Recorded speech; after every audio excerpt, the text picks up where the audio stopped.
సిద్దిపేట నియోజకవర్గంలో 2,60,00,000 రూపాయల నిధులతో గ్రామ పంచాయతీలు అంగన్వాడీ కేంద్రాల భవనాలను రాష్ట్ర ప్రభుత్వం మంజూరు చేసిందని నియోజకవర్గ ఇన్ఛార్జ్ పూజల హరికృష్ణ తెలిపారు. సిద్దిపేట పట్టణంలోని కాంగ్రెస్ పార్టీ కార్యాలయంలో మీడియా సమావేశంలో మాట్లాడారు.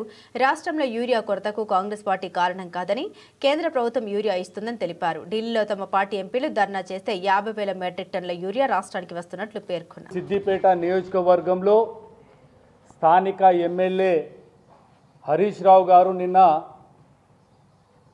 విలేకరులతో మాట్లాడుతూ సిద్దిపేట నియోజకవర్గ అభివృద్ధికి 2,60,00,000 రూపాయలు తెచ్చినా అని చెప్పి ఒక ప్రెస్ నోట్ ఇవ్వడం జరిగింది. ఆ ప్రెస్ నోట్ ఆధారాలు కూడా మీకు చూపిస్తా. PRO Harish Rao Siddipet official WhatsApp గ్రూప్లో వాళ్ళ పిఆర్ఓ అయినటువంటి శేషు అంట హరీష్ రావు ఫోటో పెట్టి ఒక ప్రెస్ నోట్ పంపిండు. సిద్దిపేట నియోజకవర్గానికి గ్రామ పంచాయతీలకు అంగన్వాడీ బిల్డింగ్లకు 2,60,00,000 రూపాయలు తెచ్చినా అని ప్రెస్ నోట్ నిన్న డేట్లా ఇవ్వడం జరిగింది. దానికి సంబంధించిన స్టేట్మెంటు వాళ్ళ పిఆర్ఓ హరీష్ రావు గారితో వచ్చిన స్టేట్మెంట్ కూడా మీకు చదివి వినిపిస్తా.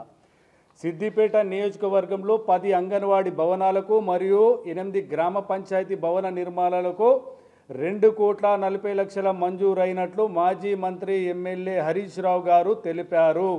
ఈ సందర్భంగా హరీష్ రావు గారు మాట్లాడుతూ కొత్తగా ఏర్పడిన గ్రామ పంచాయతీలకు భవనాలు లేక అద్దె భవనాల్లో కార్యక్రమాలు సాగిస్తున్నారు. కొన్ని భవనాలు చిదలవసరం చేరుకున్నాయి.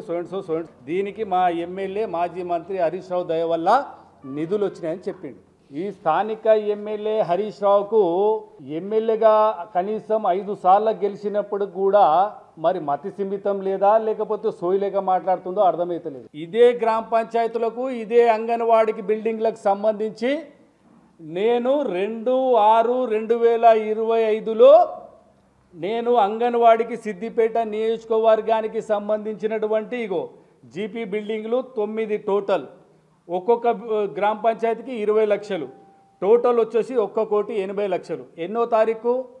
2వ తారీఖు 6వ నెల 2025 సంవత్సరంలో